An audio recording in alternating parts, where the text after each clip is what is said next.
motard britannique qui faisait des roues arrière à Pattaya a grièvement blessé une femme thaïlandaise avant d'être agressée par des passants. L'incident s'est produit le jeudi 14 août dans la rue Swabong Kok 8, dans la ville de Pattaya, district de Bang Laming, province de Chonburi. Une femme thaïlandaise de 49 ans dans un état critique. La police de Pattaya a reçu un appel à 17h et a trouvé une femme blessée à côté d'une moto Honda Scoopy rose renversée et endommagée au milieu de la route. Les secouristes ont immédiatement pratiqué la réanimation cardio-pulmonaire sur la victime, identifiée plus tard comme étant Madame Jurera, âgée de 49 ans. Elle souffrait de graves blessures à la tête et d'écorchures sur le corps. Son état critique a nécessité un transfert d'urgence à l'hôpital. Un motard britannique accusé de conduite imprudente. L'autre partie impliquée conduisait une moto électrique. Des témoins ont rapporté que le jeune conducteur britannique faisait des wheelies et avait percuté la victime, avant de l'accuser d'être responsable de l'accident. Cette réaction a provoqué la colère des passants, qui l'ont agressé et blessé. La police a dû intervenir pour rétablir l'ordre avant que les secours ne puissent prodiguer les premiers soins et transporter le conducteur à l'hôpital. Des témoins ont également affirmé que l'étranger conduisait sa moto électrique de manière imprudente, effectuant des roues arrière tout au long de son trajet et manquant de renverser des piétons. Madame Jurera circulait normalement sur sa moto lorsque l'homme a tenté une nouvelle figure, a perdu le contrôle et l'a percuté, projetant les deux conducteurs dans des directions opposées. La police de Pattaya a indiqué qu'elle examinerait les images des caméras de sécurité de la zone afin de déterminer les responsabilités et a assuré que les deux parties seraient traitées équitablement conformément à la loi. Les accidents liés aux touristes à moto en Thaïlande. Les accidents de la route impliquant des touristes à moto sont fréquents en Thaïlande, en particulier dans les zones touristiques comme Pattaya, Phuket ou Koh Samui. Beaucoup d'étrangers louent des motos sans avoir l'expérience nécessaire, ni parfois le permis de conduire adapté. D'autres choisissent de grosses cylindrées, roulent dangereusement et génèrent du bruit la nuit, ce qui exaspère les habitants. La conduite imprudente, la méconnaissance du code de la route et l'absence de casque sont régulièrement pointés du doigt par les autorités locales. Ces comportements entraînent souvent des collisions graves avec les habitants, renforçant le sentiment d'insécurité sur les routes.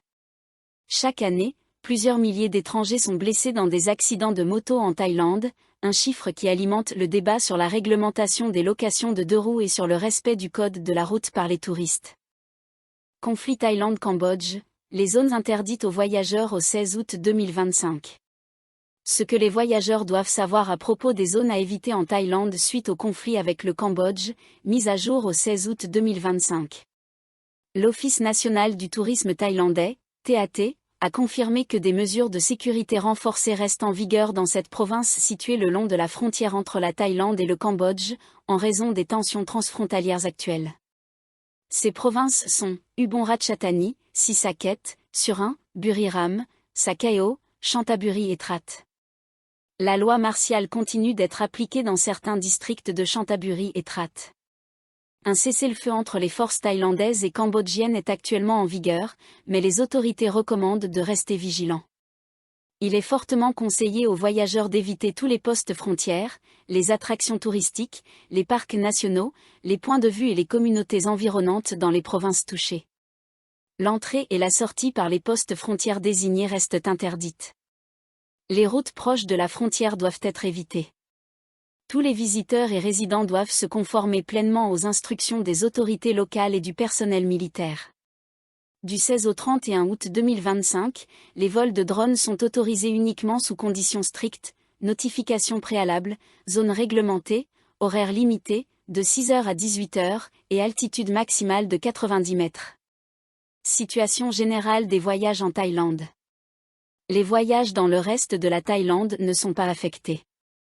Les services de transport nationaux et internationaux, y compris les transports aériens, ferroviaires, routiers et maritimes, fonctionnent normalement. Les principales destinations telles que Bangkok, Chiang Mai, Phuket, Samui, Krabi, Pattaya et Ayutthaya continuent d'accueillir les visiteurs. Il est conseillé aux voyageurs de se tenir informés et de consulter régulièrement les mises à jour officielles. Zone fermée aux visiteurs. Les zones et attractions suivantes dans les provinces touchées sont actuellement fermées aux visiteurs en raison des mesures de sécurité. Ubon Ratchathani. Parc national de Phu Chong Nai Oi, Na Chalue. KM Glanduan, Nam Yuan. Point de contrôle de Chongama, Nam Yuan. Réserve naturelle de iode d'homme. Surin. Prasat Muantom Utod. Prasat Akwe. Prasaban Pluan. Prasafom Pont. Chong Chom. Parc forestier de Phanon Souai. Zone frontalière de Phanon Dangrak. Réserve naturelle de Huetaptan 800 rangs. Sisaket. Parc national de Kaofraouian, Famoïdang. Chong Sangam. Zone frontalière près de Kantaralak et Fussing. Réserve naturelle de Huesala. Réserve naturelle de Phanon Dangrak. Buriram. Chong Setaku. Parc national de Tafreya. Zone frontalière près de Ban Krua et Lahansay. Parc historique de Phanon Rung. Prasa Muantam, sanctuaire de pierre de Muantam. Sakaeo. Poste de contrôle de Ban Klong Luek et marché de Rom Klua. Prasasdok Koktom. Zone frontalière près d'Aranya Pratet et de Klangat. Chantaburi. Poste de contrôle de Ban Laem et Ban Fat Kad. Zone frontalière près de Pang Namron et Swadao. Trat. Poste de contrôle de Ban Atlek, Ban Muandan et Ban Mamwam. Loi martiale en vigueur. La loi martiale reste appliquée dans les districts suivants. Chantaburi, Dhamay, Makam, Laem Singh, Kaengang Mao, Naigrek Am, Kaokichakut. Trat, district de Kaosaming. Les voyageurs sont priés de suivre toutes les instructions des autorités locales et du personnel de sécurité dans ces zones. Thaïlande, 1000 magasins de cannabis fermés lors d'une vaste opération. Les autorités thaïlandaises ont intensifié leurs efforts pour lutter contre l'abus de cannabis en fermant plus de 1000 magasins. Près d'une tonne de fleurs de cannabis a été saisie lors d'une vaste opération menée à l'échelle nationale. Cette opération, lancée par le ministère thaïlandais de la médecine traditionnelle et alternative, a visé 5218 des 18 763 commerces liés au cannabis entre le 16 juin et le 13 août 2025. Elle s'inscrit dans une stratégie visant à réglementer cette industrie en plein essor et à empêcher les jeunes d'y avoir accès. Licences suspendues et fermeture massive. Les mesures prises au cours de l'opération comprennent la suspension de 724 licences, la révocation de 129 autres et des poursuites engagées contre 180 entreprises pour exercice illégal sans autorisation valide. Une décision majeure a conduit à la fermeture définitive de 1079 magasins.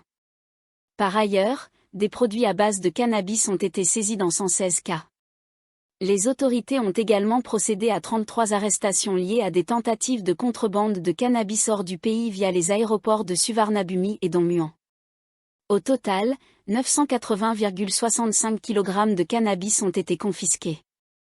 Des plaintes croissantes depuis la dépénalisation de 2022. Cette opération intervient dans un contexte d'augmentation des plaintes du public depuis la dépénalisation du cannabis en 2022.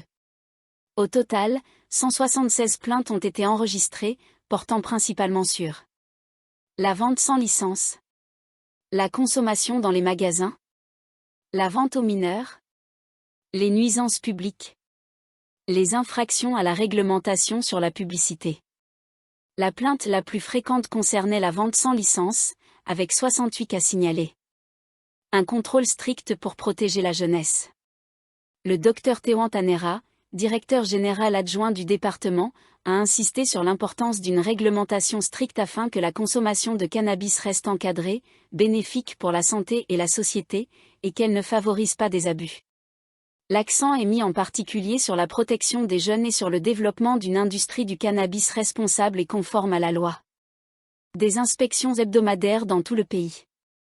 Des Nantazak Chotishanade Chawon, directeur du Bureau pour la protection et la promotion de la médecine traditionnelle et populaire thaïlandaise, a souligné le caractère proactif de ces opérations. Celles-ci ont lieu chaque semaine, la plus récente s'étant tenue le 13 août 2025. Cette initiative a mobilisé plusieurs organismes à Bangkok et à Nonthaburi, dont les commissariats de Phaya Thai, Chana Songkhram, Samaïdam Métropolitan et Ratanatibet. Les inspections ont révélé que sur 17 magasins contrôlés, 7 possédaient une licence valide, 1 n'avait commis aucune infraction, 5 étaient fermés le jour de l'inspection, 1 avait cessé son activité et 2 opéraient sans licence, donnant lieu à des poursuites. Un autre commerce a vu sa licence suspendue pour non-respect des conditions d'exploitation. Cette campagne illustre la volonté des autorités de concilier le développement économique du cannabis médicinal avec la nécessité de contrôler ses dérives sociales.